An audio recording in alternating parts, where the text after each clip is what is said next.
Hi guys, Jason here. Welcome back to another layout update.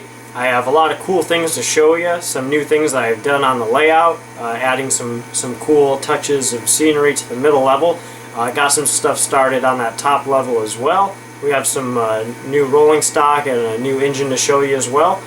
This is going to be a full layout update, so I'm going to go into more details about the layout, about the systems I use, and a lot of the questions that I get. I'm going to re-answer a lot of those. So I'll show footage of the trains running at the end as well. So hope you enjoy. It should be a good layout update, and hope you enjoy. Okay, first thing to show you is this Southern Heritage unit from MTH. I picked this up the other day from Uncle Ray's Trains here in Avon Lake, Ohio, where I live. This is the third Heritage unit I've added to the layout. I didn't initially order this one, but the prototype in real life has such a beautiful paint design that I decided I really wanted it, and had my local hobby shop order one right away. So I brought this home the other day. Won't go into a full review of this locomotive. I've already taken a look at the other two Heritage units I have in my other videos, and I've done reviews on ES44s before, which that is what this engine is an ES44. So the engine itself isn't new, but the paint scheme on it is definitely unique, and I'll show you, I'll have this running around the layout here in a little bit for you guys to enjoy. Okay, so today my dad and I stopped at the Stockyard Express in Oberlin, Ohio. Really big hobby shop that has tons of MTH items. They had a big open house today where they have a lot of trains out on display, and it's a good time. They usually have drinks and hot dogs and whatnot. A ton of people come out for it. It's almost like a mini train show. So my dad and I went there today, and he picked this up, Chassis System Caboose. He really likes the chassis system. This is made by MTH, and I'll have this running around the layout here in a little bit. Another item we picked up while at Stockyard Express is this tank car. This is made by Atlas. This is the Master rolling stock line. So this is the nicest kind of freight car that Atlas would make. It's a very modern style tank car, which is why I like it so much. So it should look pretty nice on the layout, and it's like everything from Atlas, it is top of the line. I told you all in my earlier videos that I wanted to add some telephone poles to the middle level here, and so that's what I went ahead and did. I added 6 of these lighted telephone poles. These are made by Lionel. They have 2 lights on each one of the poles, and then this is a really old Lionel pole down there. So I wired all those in and installed them, and then I strung some sewing thread through all of them to act as power lines. They're kind of hard to see. If I would have done it again, I might have used something a little bit thicker than sewing thread, but it was convenient to find at the time, and it still looks pretty good. I didn't string them through every single one of the available power lines here. You can see that there's spaces for many more. I only did 5, but it still looks pretty good. All I did was secure the strings on each end of the poles with hot glue. Still going to clean that up a little bit. You can see some of it on there, but that's what keeps the lines taut, and I think it came out looking really nice. And now when the lights are off on the layout, everything looks really, really good. And I'll show you guys that a little bit later.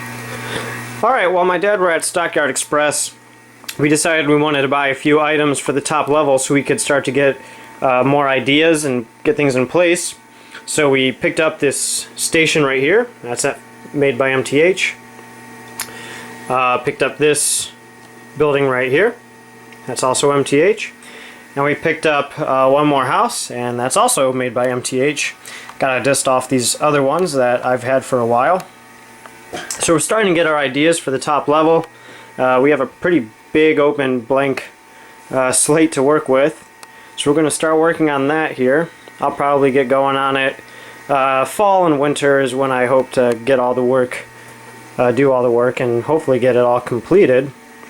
Usually when I get going on a project and I know what I want to get done, can usually move pretty quickly and efficiently. So this should start coming together here in the next few months. Okay, now it's time for a grand tour of the layout. We'll start in the back corner over here. This is one of the few spots in the middle level that is not completed, where this Line-X gas tank is. Got to fill that in with ground cover and maybe something else to go with that tank. Probably add a few more trees on the back side of the mountain here. You can see this lower track right here. This ramps up and leads to the top level. Have the oil well seen right there. This is the middle level of the layout, which is more of a main road with a city and then a yard area with a lot of yard accessories and floodlights, engine shed to store trains. This middle level consists of these two loops, which are the double main line for this loop.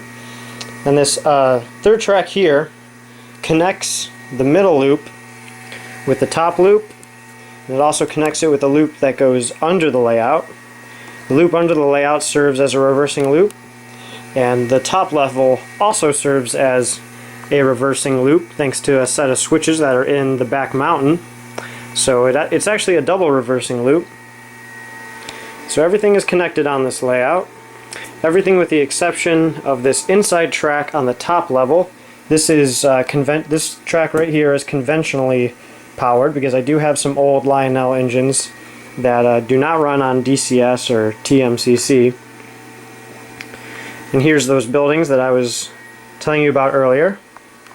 So we really kind of go from a more completed side of the layout to an uncompleted side where there's still a lot of work to be done. Alright, we'll take a look at my messy control station.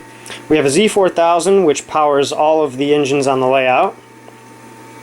A ZW underneath controls the conventional loop on the top level, as well as the switches, most of the accessories. There's also another Lionel transformer down here, which controls some more accessories, and there's even another old transformer right there, which controls more accessories.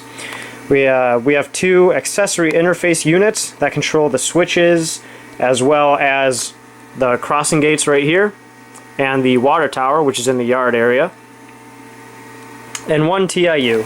Alright, we're looking at the underside of the layout right now.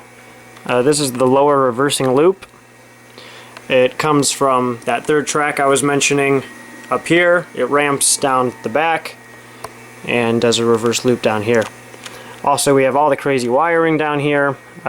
Looks like a mess, but I did it all myself. I know where everything goes and what it's supposed to do.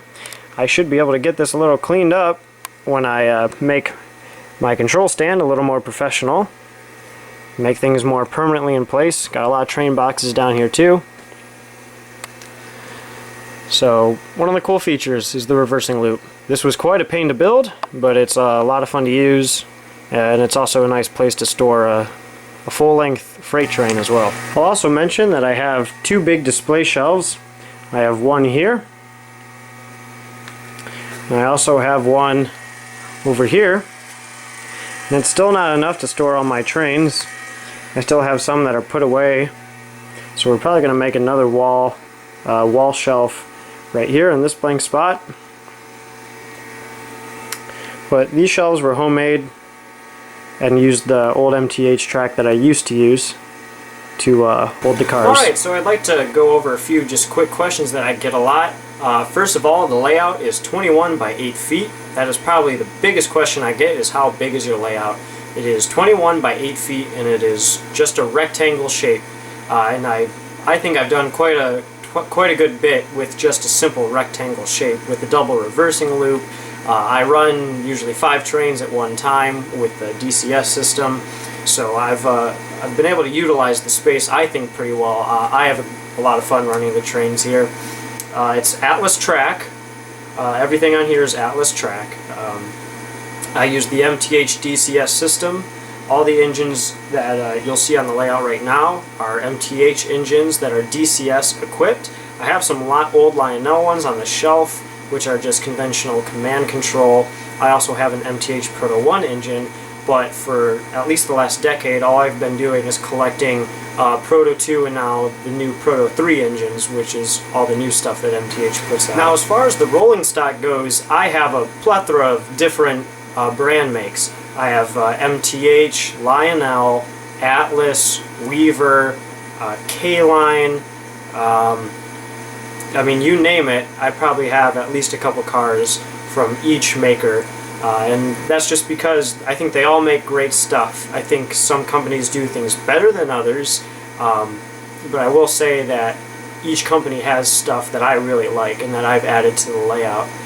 So big mix of just everything. If you saw a train go by on my layout and I were to name the brand of who made each car, you'd be hearing me say a lot of, you know, there's Atlas, MTH, Atlas, Lionel, that Triple Crown train that I have, that is all Weaver containers, the road railer train that a lot of people like.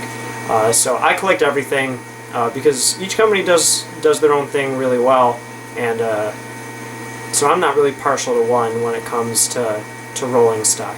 But I have the DCS system, so that's why I run MTH engines, and I know how to run the MTH engines well. They've been reliable, as long as you know how to take care of them, because a lot of people say I have problems with MTH, and I just say to them, well, are you taking care of your engines? Because maintenance is a big part of it. Lubricating the engines, keeping the track clean, making sure the batteries in some of those older engines are in check. So I've had good experiences with MTH engines, good sound systems, they smoke well, and they deliver a lot of items throughout the year. I also get a lot of questions as to where I get all of my equipment. I get a lot of it from my local hobby shop, which is Uncle Ray's Trains here in my hometown of Avon Lake, Ohio. I also get a lot of stuff from Stockyard Express from Oberlin, Ohio. And I also occasionally go to Depot Train and Hobby, which is located in Cleveland. And they have a lot of ground covers and scenery things. All of the plaster molds, the trees, and pretty much all this ballast and ground cover came from Depot Train and Hobby. There's also plenty of other good dealers in the state of Ohio, and I've been to some of them. But locally, those are the three that I mainly go to. Okay, some things to look forward to really quick. There's one more Heritage unit that I plan to add to the layout. It's not too much of a secret. You can get a good guess as to which one it is if you've watched my past video of myself riding the 765, the nickel plate road steam engine. If you've seen that video, that'll give you a good idea as to what the final Heritage unit is that I plan to add to the layout. A few bits of rolling stock here and there that I'd like to add, but we're going to be focusing on this top level now, getting all the accessories and things done for that section. So, going to keep moving forward. I hope this has been informative, and I really hope you guys have enjoyed it. I've gotten a lot done this summer, hope to get a whole lot more done. But I'll leave you with footage of the trains running as usual. I'll also attach a camera to the front of one of the trains, and I'll run that around the layout to give you a cool perspective riding the train. And please post your comments in the comments section below. I'm happy to answer all your questions. Once again, I'm Jason. I really hope you enjoyed, and I'll see you next time.